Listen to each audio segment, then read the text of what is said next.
Hey there, are you sitting down? Good, because Wayfair's end-of-season sale is here, and you can shop it from your couch. It's Wayfair's Labor Day clearance, and it's on now. Right now, you can score up to 70% off everything home at Wayfair, like up to 50% off outdoor furniture and decor, and up to 70% off area rugs, plus amazing doorbuster deals, and 24-hour surprise flash deals on Wayfair home finds in every style. And get it all with fast shipping on everything, right to your door. From furniture to faucets, this is your last chance of the season to score huge deals at Wayfair. Don't let the final days of summer pass you by without shopping these end-of-season savings. So don't wait. Like summer, these savings won't last. Head to wayfair.com today to score up to 70% off everything home. Celebrate your holiday weekend with can't-miss savings before they run out. Shop Wayfair's Labor Day clearance now through September 2nd at wayfair.com. Wayfair, every style, every home.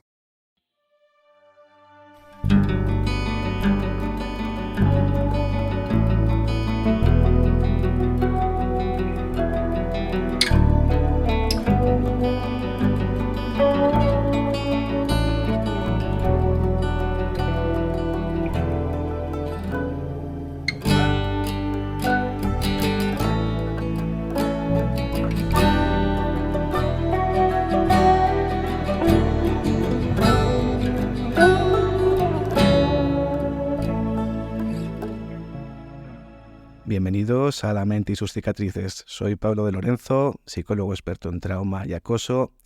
Hoy tenemos un episodio del cual me siento muy orgulloso.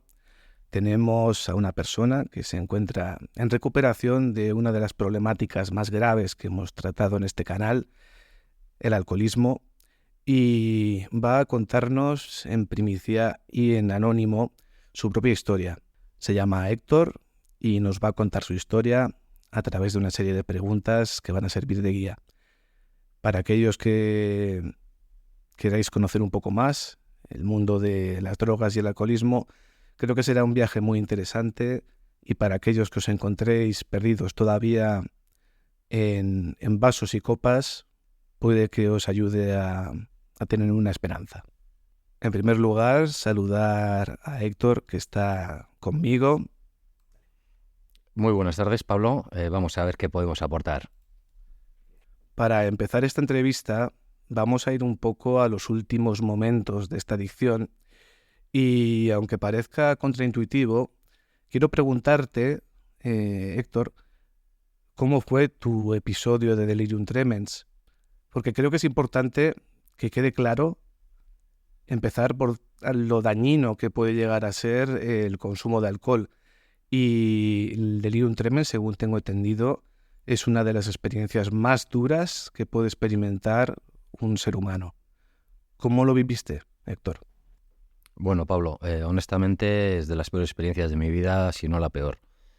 Para ponerte un poco en contexto, pues bueno, era consumidor de alcohol, consumí muchísimo alcohol hasta el punto de que yo mismo llamé a una ambulancia porque no podía entrar en mi casa. Llegaron los chicos de la ambulancia, estaba completamente desorientado y bueno, me remitieron a urgencias del hospital. En ese momento pues me colocaron una vía con suero. Yo estaba con una tasa de alcoholemia muy alta, no recuerdo cuál, pero era muy alta. Y allí pasé alrededor de unas 8 horas aproximadamente hasta que me derivaron al servicio de psiquiatría. Allí pues me evalúa un psiquiatra, yo estoy completamente desorientado, perdido, no tengo noción del tiempo ni del espacio, y en ese momento pues me llevan a una habitación en una cama, y al cabo de unas horas pues empiezo con los primeros síntomas. Sudoración, temblores, mucha agitación, como si tuviera una especie de arritmia, unas pulsaciones muy altas. Me toman los niveles de oxígeno en sangre, que son muy bajos. Empiezo, como por decirlo de alguna manera, como a perder la cordura. No me puedo mover, tengo un agarrotamiento muscular tremendo. No tengo a nadie a mi alrededor, recuerdo la habitación, una cama, estar yo solo, una habitación con unos estores. La cabeza me iba completamente revolucionada, con pensamientos completamente aleatorios, de todo tipo de cosas que te puedas imaginar, no podía controlar lo que pensaba y pedía auxilio y pedía socorro. O sea, yo pedía socorro porque no podía soportar la sensación. Madre mía, entiendo que tuvo que ser uno de los momentos más terroríficos de prácticamente toda tu vida. También me surge la duda de si llegas a tener recuerdos de tu ingreso en la UCI y también un poco cómo fue el periodo de recuperación hasta que, bueno, volviste un poco a entrar en rodaje en tu vida más o menos normal. Después de pasar varias horas en ese cuarto, que insisto, no sé el tiempo porque realmente no sabes quién eres, dónde estás ni qué están haciendo contigo. Eso es una despersonalización completa. Pues me llevan a la UCI. Me llevan a la UCI en camilla. Me encuentro muy débil. No recuerdo el trayecto de esa sala a la UCI, honestamente. Y ahí pues me empiezan a entubar. Recuerdo tener muchas vías puestas en ambos brazos. Tienen que incluso hacerme una ecografía para encontrar una vena y ponerme otra vía más porque no había donde pincharme, literalmente. Y ahí empiezo a recuperar un poco la conciencia. Porque, claro, venía también de sufrir alucinaciones debido al delirium tremens, pues objetos que se movían, formas dentro de las texturas de las manos. Allá donde miraras lo veías todo completamente distorsionado, como si estuvieras alucinando. Y no podías evitar verlo. O sea, cerrando los ojos incluido, seguías viendo esas alucinaciones. Y ahí en la UCI es cuando empiezo a estar un poco más estable. No recuerdo si al primero o segundo día, bajo supervisión constante. Vale, entonces veo que fue una experiencia aterradora que, si no he entendido mal, ha hecho prácticamente que abandones el consumo y tengas una conciencia de lo que ha pasado muy grande, que tristemente puede que no hubiese llegado si no hubieses tenido ese episodio, lamentablemente. Y esto era un poco de introducción para que la gente vea la gravedad de lo que puede llegar a suceder con un consumo desbocado de alcohol y con la dependencia del mismo. En este caso, también me gustaría que entrásemos un poquito en las causas de por qué Héctor, que es una gran persona, empezó a consumir alcohol y todo empezó a cambiar. Y dentro de estas posibles causas que quiero analizar, quiero preguntar cuáles crees que fueron los factores principales que te llevaron a comenzar a consumir alcohol. Es una gran pregunta, Pablo. De hecho, me la sigo replanteando a día de hoy, porque no sé en qué momento de mi vida dejé de consumir responsablemente para hacerlo irresponsablemente. Porque es una enfermedad que se va degradando, te va degradando muy levemente, muy poco a poco. Y sí que tengo localizado un momento importante, que es el fallecimiento de un familiar que me generó un trauma, que se sumó a traumas que tenía anteriormente diagnosticados de mi infancia, y llegó un punto en el que pues el dolor emocional era insostenible. Vale, entiendo que el inicio de la adicción o el inicio de los consumos más calmantes tuvieron lugar después de ese fallecimiento y se hizo bola un poco todo lo que habías vivido previamente, que no aparecerá en este podcast porque es demasiado extenso como para poder entrar en detalle.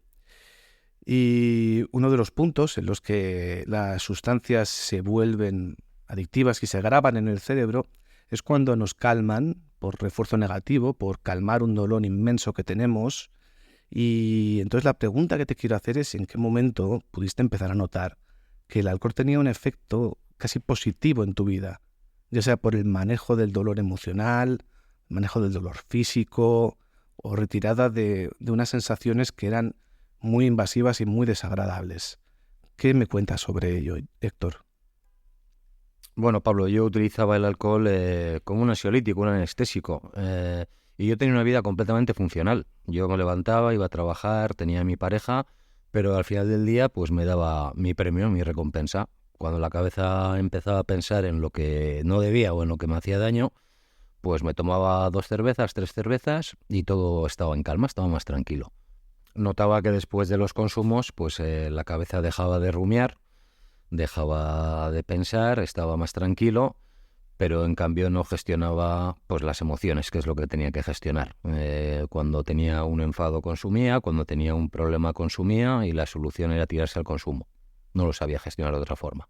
Claro, entiendo que eso es el origen, ¿no? de la fijación de la mente con que el alcohol de alguna manera esconde algo positivo que acababas de redescubrir, por decirlo así. Mucha gente no se queda enganchada en ello porque no tiene nada que tapar o porque se encuentra bien, pero tú descubriste algo que la medicación normal no te tapaba. Y claro, yo lo que quiero es preguntarte ahora un poco sobre esa pérdida del control del consumo. ¿Cómo describirías la transición de beber de forma social o recreativa o como premio de tomar muy poco a sentir que lo necesitabas para funcionar en tu día a día? Es una buena pregunta, Pablo, y la verdad es que se juntan muchos factores. Yo me daba cuenta de cuando el consumo que realizaba, pues como cualquier drogadicto, pues llega un momento en el que la dosis que consumes pues no te satisface. Y vas consumiendo pues bebidas fermentadas o licores de más graduación, es así, porque tú al final lo que quieres es tener un efecto. Se me juntaron varios factores, un cúmulo de decepciones a nivel personal, laboral, y ahí fue cuando el consumo empezó a ser más grave. O sea, de un uso lúdico, de poder beber y socializar con la gente normal, ya empecé pues a aislarme a nivel social, a consumir solo, que es un indicativo que yo mismo lo percibí, pero lo hacía, y a tener pues distintas pautas de comportamiento. Cuando estaba con gente en casa, pues escondía el alcohol, intentaba tapar mi problema, siendo consciente de que lo tenía, pero lo tapaba, me autoengañaba completamente, que es algo que suele suceder bastante a la gente con esta enfermedad. Claro, va evolucionando de una manera que no te vas dando ni cuenta. Pero igual sí que podías empezar a notar ciertas consecuencias a nivel mental y físico debido a ese inicio descontrolado del consumo de alcohol. ¿Qué empezaste a notar? ¿Qué detalles notabas en tu cuerpo o en tu sensación física subjetiva diferentes a cómo era antes todo? A nivel físico, Pablo, pues la mítica resaca, que en mi caso, como era consumidor diario, las resacas eran diarias. Yo llegaba a mi trabajo y tenía que beber 1 litro de agua porque estaba completamente deshidratado, pérdida de apetito, llegué a estar semanas sin comer, debilidad muscular, mucha dejadez hacia ti mismo. Empiezas a dejarte, no cuidas la alimentación, no tienes higiene del sueño, no tienes higiene en general, y a nivel emocional pues muchísima inestabilidad cuando no consumes. Claro, ya esos malestares físicos, esa inestabilidad emocional, me imagino que se traducirían en cosas más banales de la funcionalidad del día a día, como en tus relaciones sociales, en tu capacidad económica o tus trabajos. ¿En qué se vio afectado todo ese área más personal? No te podría decir la cantidad de veces que marqué en un calendario mañana lo dejo. O sea, era una promesa que me hacía e incumplía sistemáticamente. Luego venía la culpa, la frustración y vuelta a empezar con el consumo. En los trabajos no me afectó, al menos que yo sepa, porque nunca he consumido antes ni durante el trabajo. A nivel de relaciones, mucho. Al final el consumo de alcohol es lo que te domina y muchas veces pues pierdes el autocontrol, dices cosas de las que luego te arrepientes, si te acuerdas, que en mi caso para bien o para mal pues me acuerdo de casi todo. Y a nivel económico pues un destrozo. Estamos hablando de una droga que es barata, también otra parte muy negativa del alcohol, pero cuando realizas consumos bestiales pues te gastas mucho dinero. Pues sí, al final lo que parece poquito, gota a gota va drenando tu bolsillo hasta que te deja cero prácticamente. Y ahora te quiero preguntar un poquito respecto a tu percepción del alcohol en la sociedad en sí misma. ¿Cómo crees que la sociedad y el entorno en el que te movías cuando te encontrabas iniciando el consumo o ya empezando a depender de él influyeron en tu relación con el alcohol? O sea, ¿crees que la aceptación social masiva del alcohol en general te ha afectado negativamente en que hayas podido desarrollar lo que has desarrollado? Bueno, yo conocí el alcohol, como todos, antes incluso de consumirlo, porque culturalmente es una droga que está presente en nuestro país, en todo tipo de celebraciones, eventos musicales, deportivos. Y bueno, la realidad es que, bueno, al menos para mí no tenía una percepción de peligro al inicio, como puede tener otro tipo de droga, ¿no? Pues quedabas, tomabas una cerveza, tomabas un cubata, tomabas un calimocho, lo que fuere, y no tenía la percepción de que pudiera ser un problema. Y creo que ahí está el verdadero riesgo. El verdadero riesgo es no tomarlo tan en serio como debería de haberlo tomado. Claro, claro. La presencia del alcohol, la disponibilidad del alcohol, creo que es un factor de riesgo importante. Si vivieses en un pueblo alejado, sin coche ni nada, y no hubiese alcohol, o vivieses en un país musulmán, por ejemplo, difícilmente habrías llegado a una situación como esta. Claro, ¿hasta qué punto el alcohol formaba parte de las interacciones sociales del fin de semana, de después del trabajo? O sea, ¿qué tan presente estaba el alcohol en tus interacciones? ¿Sentías que era algo casi necesario para integrarte? Presión social he tenido por el consumo de alcohol y, bueno, y otras sustancias que no he llegado a consumir, pero sí es innegable. Siempre estaba el amigo, el colega que invitaba una ronda de X y, hombre, tómate otra, por tómate otra no pasa nada, tal, y bueno, y bebías, claro que bebías. El tema es que tú no te veías a ti mismo como realmente estabas, que en mi caso estaba mal. Lo naturalizas, lo normalizas, ves habitual que la gente los fines de semana pues ya no es que consuma, sino es que se emborrache, ¿no? Es como si fuera una norma. Cuando lo haces tú, pues no te das cuenta de cómo estás, hasta qué punto puedes llegar a estar, pero cuando no consumes lo ves y lo ves más claro que nunca. Me cabe un poco preguntarte si sientes algo de resentimiento con el sistema en el que vivimos, en la forma en la que no te ha ayudado a no caer en eso que el mismo sistema promueve, entre comillas, con impuestos, por decirlo así. La frase un consumo responsable, ¿no? Ya nos lo avisan con unas cajetillas de tabaco. Bueno, yo sinceramente sí que me he sentido desamparado y he echado en falta recursos, muchos recursos a nivel sanitario, porque, bueno, he recurrido a psiquiatras, me han recetado ciertas medicaciones y medicamentos, ¿no? Para trabajar un poco el trauma, ¿no? Que es el problema de base, como comentaba antes, pero esto va mucho más allá y creo, o por lo menos he sentido que no hay suficientes recursos para atender a personas con drogodependencia en general, porque sí que me he encontrado en lugares donde los pacientes eran de todo tipo y, claro, los tratamientos son individuales. Por otro lado, siento que estos casos, o al menos el mío, se detectan cuando ya llega a un punto crítico, cuando llega a un punto de no retorno y que no hay una prevención o una detección temprana de este tipo de casos, ¿no?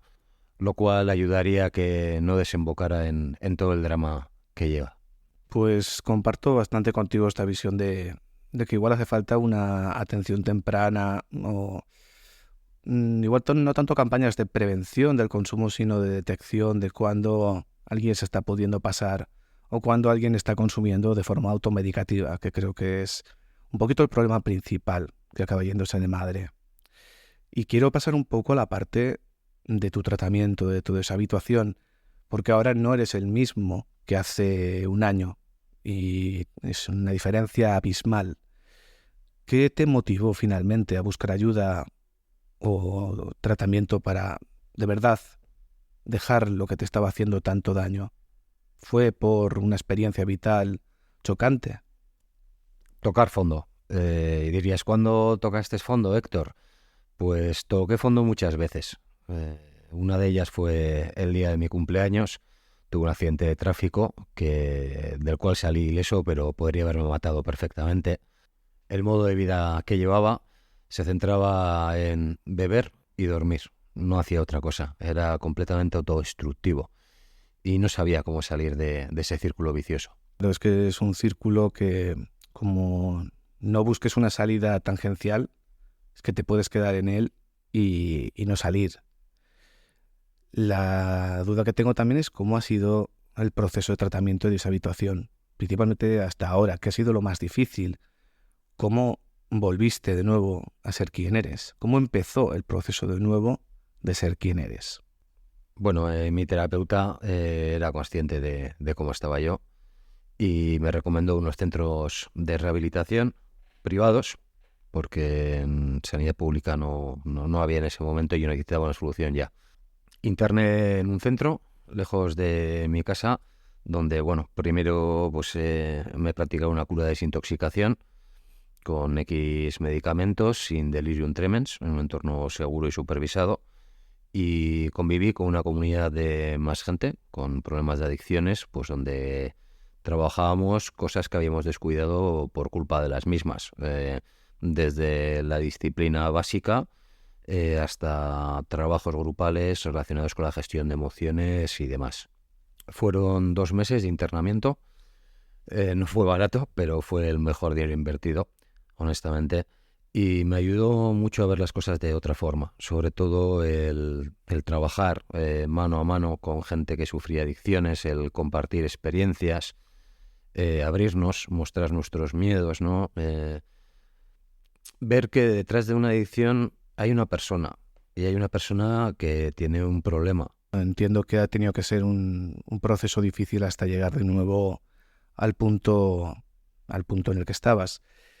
Y preguntar un poco también para que los oyentes tengan un poco de conocimiento sobre qué técnicas o estrategias has podido aprender para gestionar esas emociones que te dolían o esas emociones en general sin tener que recurrir al alcohol. Primero, la aceptación de mis emociones. Saber identificarlas y aceptarlas. Si estoy triste, aceptar que estoy triste. No taparlo, ni con nada. Una de las cosas que me ha venido muy bien es el deporte, el ejercicio físico, para calmar la ansiedad, poder serenarme, autoanalizarme y autoconocerme más. Y dentro de todo el proceso de recuperación y de deshabituación, ¿no? del alcohol, pues suena duro, pero apartar cosas o personas que no te aportaban más que cosas negativas en tu vida. Herramientas a nivel emocional, pues sí, he aprendido a tirar bastante del sarcasmo, la ironía, tomarte un poco la vida con más filosofía y sobre todo a relativizar los problemas que tenía, ¿no? De un grano de arena hacia un mundo, y cuando estás en esa situación tan crítica que tuve que sufrir, pues aprendes a darle valor a lo que realmente lo tiene. Viendo lo mal que lo has pasado, me imagino que tu percepción del alcohol en la sociedad habrá cambiado notablemente, ¿no? ¿Cómo lo ves ahora? Ha cambiado drásticamente. Sé que es una fruta prohibida del árbol que no puedo coger porque sé a lo que me va a llevar. Yo sé que cuando consumo no puedo beberme una cerveza. Empiezas y no terminas. Entonces sé que es algo que no puedo tocar el resto de mi vida porque es una enfermedad crónica para toda la vida. Lo respeto, puedo estar con gente que esté tomándose una cerveza o un vino, un cubata, lo que quiera, y a día de hoy no me afecta. Pero desde luego mi percepción ha cambiado porque me ha llevado a unos extremos inimaginables. Y la última pregunta que me gustaría hacerte es ¿qué consejo le darías a alguien que ha estado en cualquiera de las fases en las que te has encontrado tú? Es una experiencia muy subjetiva, la de la enfermedad. Sí que es cierto que hay patrones que, hablando entre gente con esta enfermedad, se repiten, ¿no? ¿Qué consejo daría? Primero, detectarlo y aceptar que se tiene un problema, porque muchas veces lo negamos. Aceptarlo y pedir ayuda, comunicarlo con los seres queridos, la familia, la pareja, y intentar ponerle remedio cuanto antes, porque mientras antes se ataje el problema, menores van a ser las consecuencias. O sea, yo puedo dar gracias de que a nivel físico estoy bien a nivel de hígado, de páncreas, pero he coincidido con compañeros que no han tenido tanta suerte. Eso por un lado. Y por otro lado, animar a la gente que se encuentre en esta situación, decirles que luchen, que cada día que no se bebe es una victoria, ¿vale? Nuestro propósito es no beber ese día, es nuestra misión principal, y que se puede salir y hay otra vida mucho mejor, más activa, la vas a disfrutar muchísimo más y vas a mirar atrás y vas a decir, mira, lo que he conseguido, he salido del pozo. Joder, pues muy interesante, Héctor. Muchísimas gracias por todo esto que nos has contado Muchas gracias a ti, Pablo, por la invitación. y espero que tengas mucha suerte con todo. Para los oyentes, recordar que tenéis un correo electrónico para poder preguntar dudas y sugerencias, el cual es lamenteisusticatrices@gmail.com. Muchas gracias por escucharnos y nos vemos en el próximo episodio.